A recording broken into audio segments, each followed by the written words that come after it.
What if the most profound idea in modern democracy, the idea that every human being deserves freedom, dignity, and the right to live as they choose, wasn't born in Athens or Paris or Philadelphia? What if it was born in the desert over 2,500 years ago in the mind of a single man? What if it was he who built the largest empire the world had ever seen and then chose not to rule it through fear? That man was Cyrus the Great, and his story isn't just history. It's a mirror held up to everything happening right now, to every government, every leader, every system of power that touches your daily life. Because the shocking truth is this: the principles Cyrus lived by have been buried, ignored, and forgotten, and the world has been paying the price ever since. By the end of this video, you're going to see the world and your place in it in a completely different light. Part 1. Why care about Cyrus the Great? Here's the real question burning underneath all of this. Why should someone sitting in traffic stressed about rent or their job or the state of the world care about a Persian king, now Iran, from 530 BC?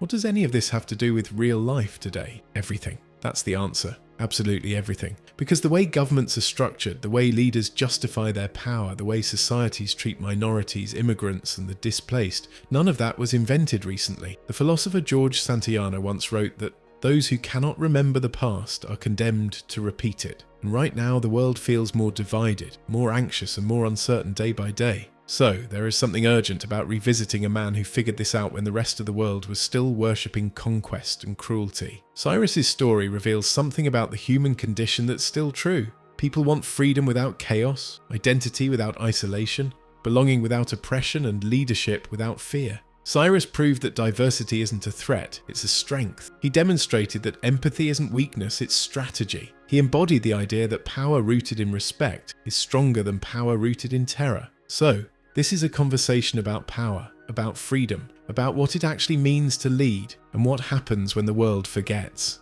Cyrus didn't rule a perfect world, he ruled a complicated, diverse, messy one, just like ours, and he made it work. Part 2, the world before Cyrus. To truly understand why Cyrus was so extraordinary, you have to understand the world he was born into. It was, to put it plainly, harsh. Empires in the ancient world didn't just conquer, they annihilated. They deported entire populations, destroyed temples, enslaved the defeated, and crushed any trace of local identity. The Assyrian Empire, which had dominated the region before Cyrus, was legendary for its brutality. They didn't just defeat their enemies, they left written records bragging about how they did it, including flaying, impalement, and mass deportation. This was the accepted norm of governance. The Assyrians' message was simple: we are absolute. We can do whatever we want to you.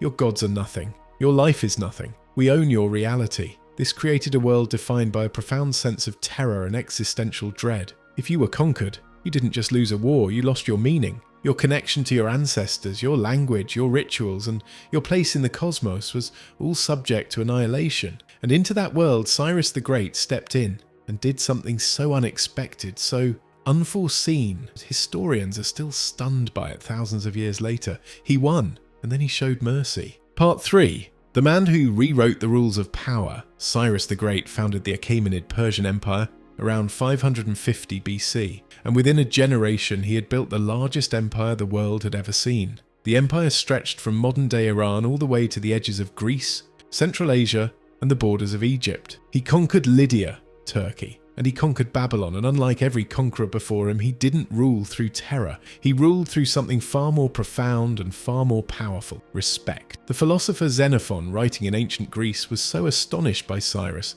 that he wrote a book about him, the Satrapy. This book is essentially a manual on the ideal leadership modelled from this Persian king. Now, think about that.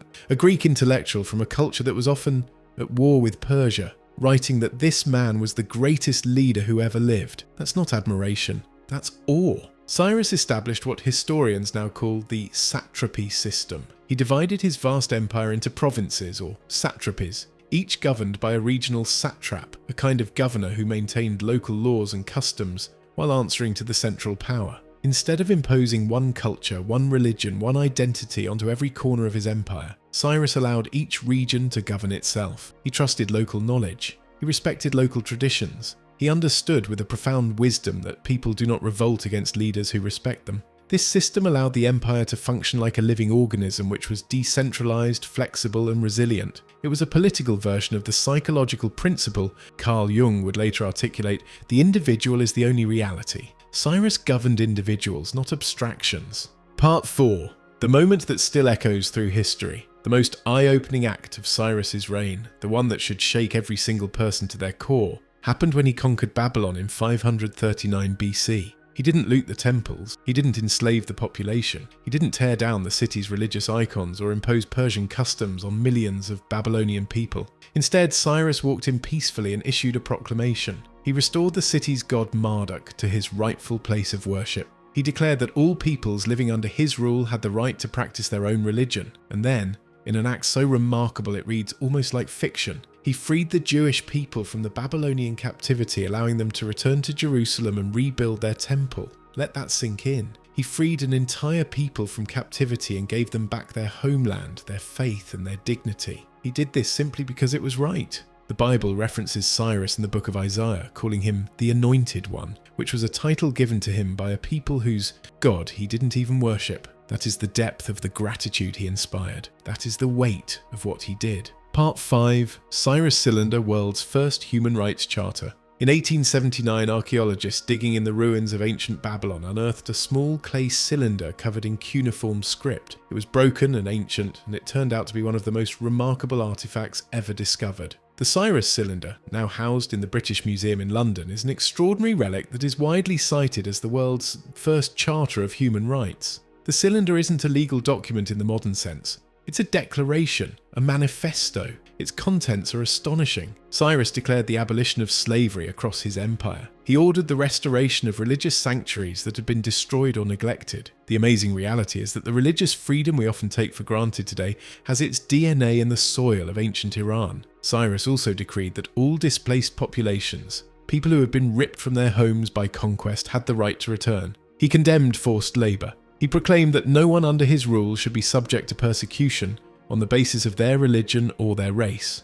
In a world of eye for an eye, Cyrus chose a helping hand. This was in 539 BC, 2,500 years ago. The United Nations recognized the cylinder as a foundational document of human rights. A replica is sitting in the UN headquarters in New York today, and yet somehow most people have never heard of it. That gap between what Cyrus actually did and how little of the world knows about it is deeply distressing. Part 6. Architecture of an Enlightened Empire. What makes the history of Cyrus even more staggering is that his vision wasn't just philosophical. He built systems, he created infrastructure, he turned ideas into reality. He developed a sophisticated postal system. This was a royal courier network so efficient that messages could traverse the entire empire in a matter of days. The Royal Road, a stretch of highway that would later awe the Greeks, allowed couriers to travel from Sardis on the Aegean coast to the Persian capital of Susa, a distance of over 2,700 kilometers, in just 15 days. That was breathtaking speed for the ancient world.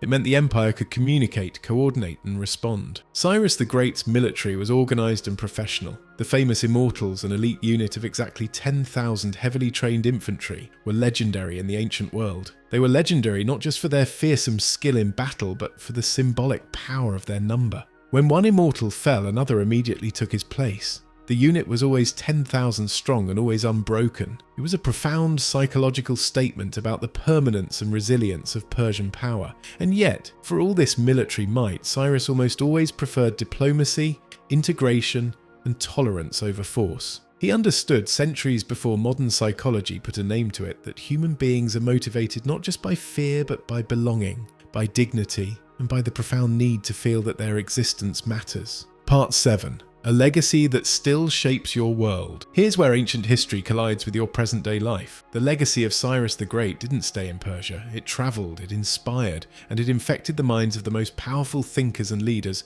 who came after him. Alexander the Great, the man who would eventually conquer the Persian Empire itself, was reportedly moved to tears at the tomb of Cyrus. When he found it desecrated, he ordered it immediately restored. He modelled his own ambitions of a multicultural empire on the Cyrus blueprint, even as he fell far short of Cyrus's wisdom and restraint. But here is the most astonishing fact of all. The founding fathers of the United States of America read about Cyrus the Great. Thomas Jefferson owned 2 copies of the Satrapy. The ideas embedded in that book about governance, tolerance, the separation of powers and the rights of individuals found their way directly into the Declaration of Independence and the Constitution. The freedom you experience today, the rights you hold, and the democratic institutions you rely on can be traced back to a Persian king standing outside the gates of Babylon over 2 millennia ago. Part 8. What this means right now. Plato wrote that the measure of a man is what he does with power. By that measure, Cyrus was extraordinary, and the question that makes this relevant to every single person alive today is this: what do the people with power in our world do with it, and what do we,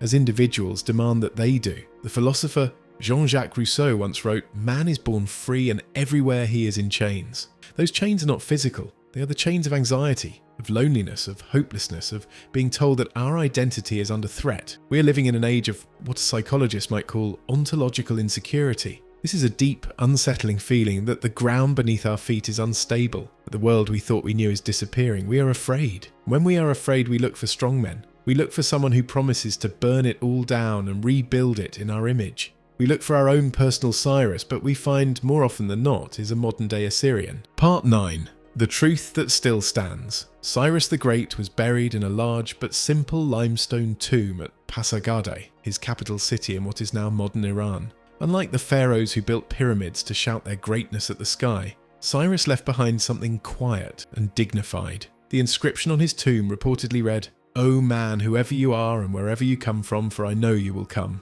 I am Cyrus, who gave the Persians their empire. Do not grudge me this little earth that covers my body." There is something deeply moving about that. Cyrus was a man who held the known world in his hands and asked only for a small patch of earth in return. He was a man whose ideas shaped Jefferson and Alexander the Great and the United Nations, and was asking simply not to be forgotten. Cyrus the Great needs to be remembered not as a distant historical curiosity, but as a genuine, remarkable, profound reminder that the world does not have to be governed by fear. Power does not have to corrupt. The most enduring legacy any human being can leave is one built not on domination, but on the simple, stunning, extraordinary idea that every person deserves to be free. The staggering, amazing truth is that peace is a choice, and it starts with the quiet, phenomenal act of letting someone else be who they are. Cyrus taught us that the answer to our anxiety, our loneliness, our burnout is not to build higher walls, but to build longer tables. And now the torch is ours to carry in our own way.